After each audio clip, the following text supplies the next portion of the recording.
3 disruptive risk management trends that will shape 2022 and will totally surprise you.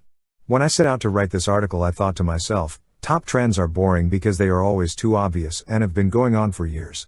So I went on a quest to find the trends that will completely reshape the profession and yet will catch most of the risk managers completely off guard. Because the shoemaker's son always goes barefoot. Write in the comments your level of surprise from 1 to 10 for the risk management trends. Trend 1. Questions that have no answer. This one I feel will blindside most risk managers. As the science of decision making is evolving, the decision makers and decision checkers are becoming more educated. Remember 10 years when very few people knew about cognitive biases and how they affect risk perception and decision making? Well, now it's common knowledge, and you probably can't image a management course without some references to the studies in neuroeconomics. Same thing will happen with risk management. Decision makers and internal auditors are already aware that world is stochastic and deterministic decision making just doesn't cut it anymore.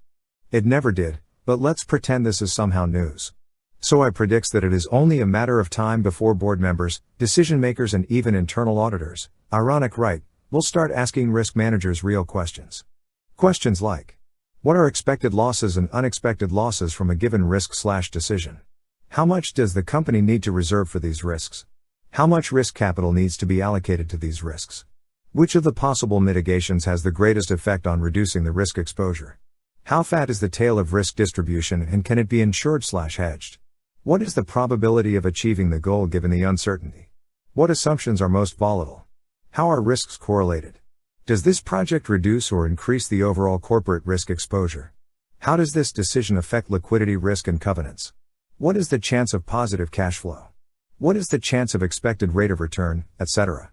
These are simple questions for the RM2 world, not so much for the 99% of the risk managers who spent their careers developing risk management frameworks, running risk workshops, collating risk registers and other RM1 mambo jumbo.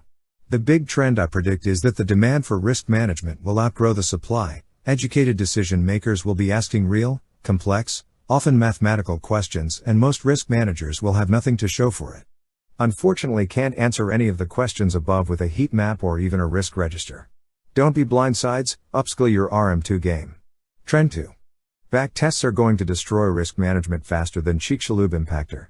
In the world of science, when someone makes a claim or puts forward a hypothesis, we can test it to see whether it actually holds true. Surprisingly, not really, we don't follow the same scientific rigor when it comes to risk management in non-financial companies. Risk managers outside of financial services, risk consultants, risk management institutes and standardization bodies have been making outrageous risk management claims for years with no back testing or independent validation.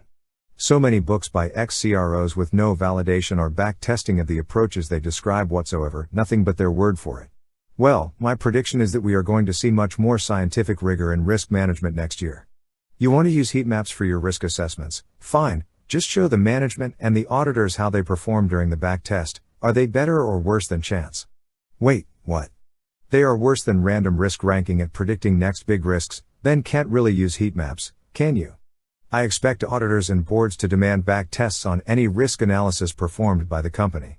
These back tests, not opinions, should drive the risk methodology. If you are not sure how to back test your corporate risk methodologies, that's a pretty good sign it will not pass the test.